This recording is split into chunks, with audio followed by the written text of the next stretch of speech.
And now, the general weather around Alaska. Alaska weather, I'm meteorologist Peter Chant, coming to you from the National Weather Service on this Sunday, July 16th, 2023.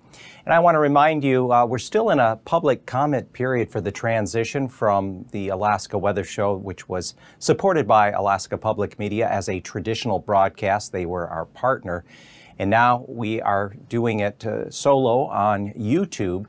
And this public comment period remains open until July 30th, and we're very interested to learn what are your current sources of weather and climate information? How do you get them? What are they?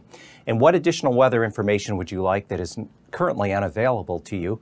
How do you receive this information? Are you using a computer and the internet, a cell phone and applications, or traditional radio, traditional television broadcast, or even a ham radio? Do you have any suggestions to reduce some of the coverage gaps that occur, especially in rural Alaska? And then what is the impact of replacing a traditional TV broadcast with a web-based version like this one? And if you have any comments or concerns, we'd like to hear your voice. Please send them to nws.service-change-comments@noaa.gov.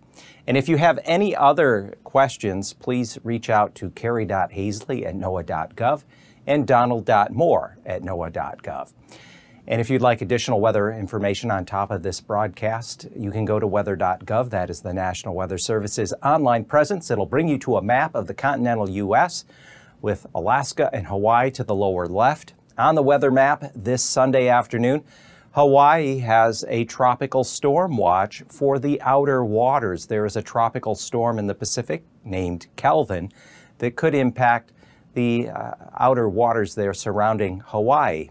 And then we're watching here across the lower 48, flood warnings throughout the northeast, heavy torrential downpours from showers and thunderstorms causing flash flooding.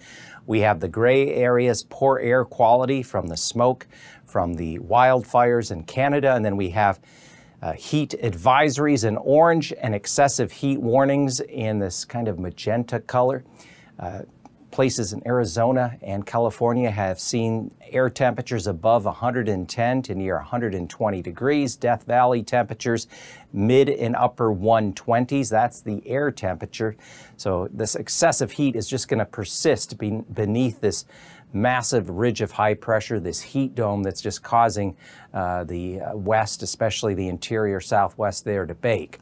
Here in Alaska, we did have a 7.2 magnitude earthquake at 10:48 p.m. Last evening, Saturday evening, about 60 miles south of Sandpoint. A tsunami warning was issued. Fortunately, nothing materialized of substance. There were some water levels observed to fluctuate by maybe 6 inches, but there was not a major tsunami, so that's great news. But pretty significant earthquake there off the Alaska Peninsula late Saturday evening.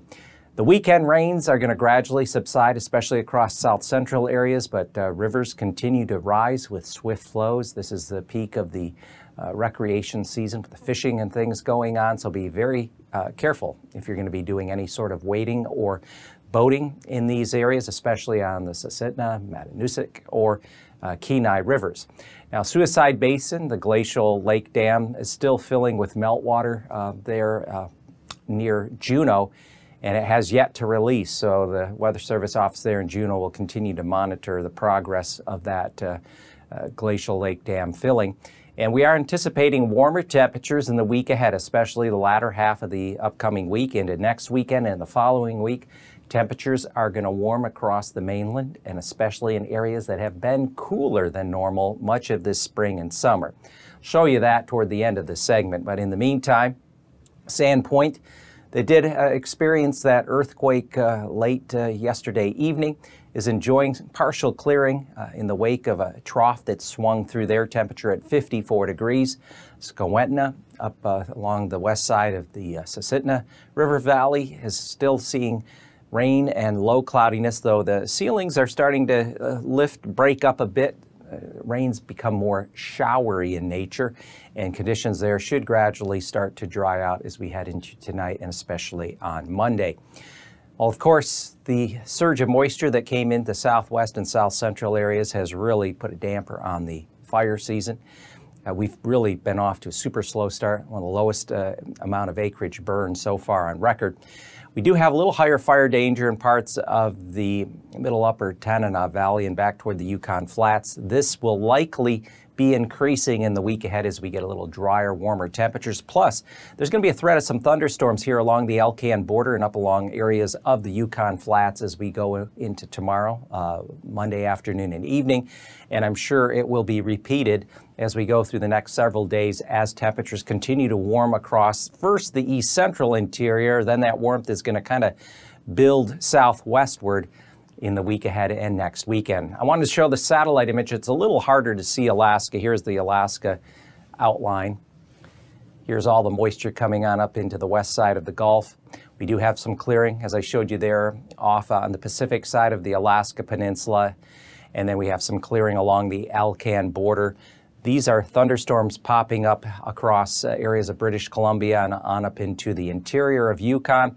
This all here is smoke from the wildfires in Canada. Some of that smoke could eventually work its way into the east central interior at some point in the week ahead, depending on how the winds line up. So we'll keep an eye on that. Not yet, but it's a possibility. Then some clearing back here toward the Seward Peninsula, Kotzebue Sound, southwest side of the Brooks Range. Here's the more traditional satellite imagery, just kind of taking a look at things this afternoon into from earlier in the morning. Here's that pull of moisture coming in across the western Gulf, right on up to the Alaska range. And then behind me to the west is another weather system, a frontal system that's going to push some warmer air across the western portion of the Aleutians and lower Bering Sea.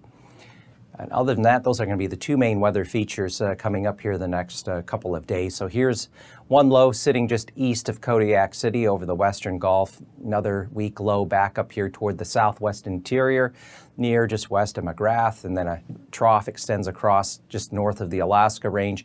Thermal trough runs along areas of northwest Canada and up toward the Canadian Arctic coast. Very warm air is in place here. Very warm temperatures, 80s, in some cases even warmer than that. And here we still have relatively cloudy, thick cloud cover, lingering areas of rain, temperatures mainly in the 50s.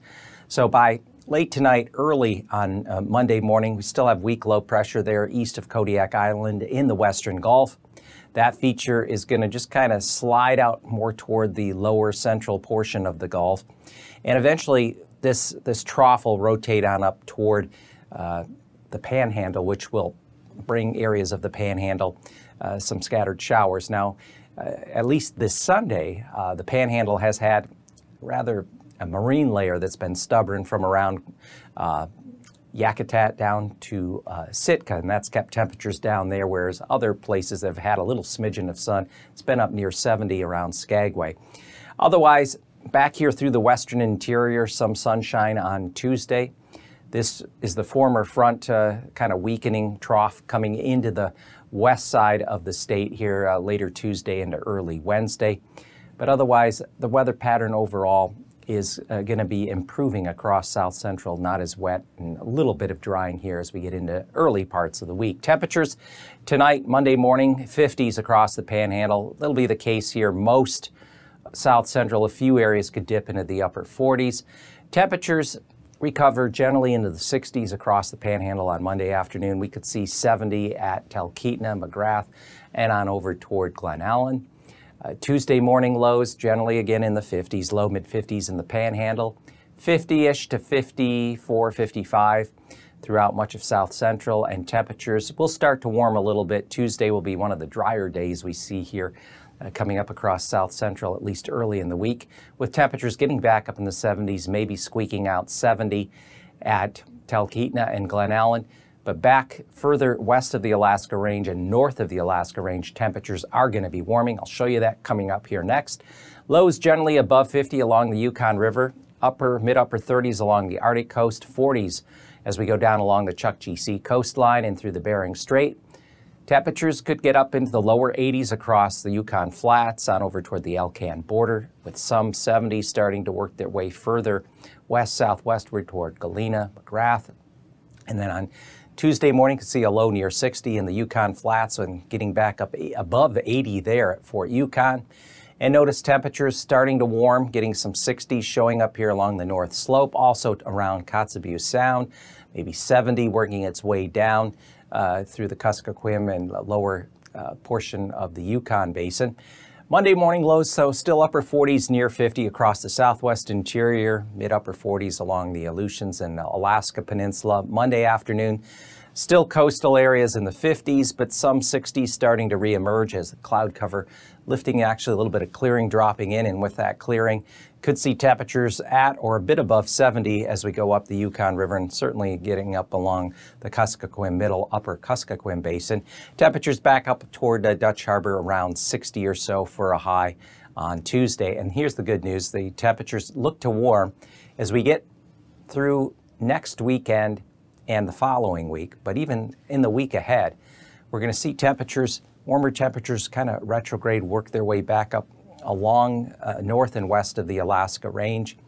So we should at least at times see some warmer temperatures than what we've been accustomed to. It's been a very cool spring and summer over southwestern parts of the state. The other thing is that perhaps below normal precipitation for a change across much of the southwest, creeping up through the Yukon and Kuskokwim River basins all the way up to the middle Yukon. So there is at least some hope we'll get in a little better summer weather than what we've had here in a long time.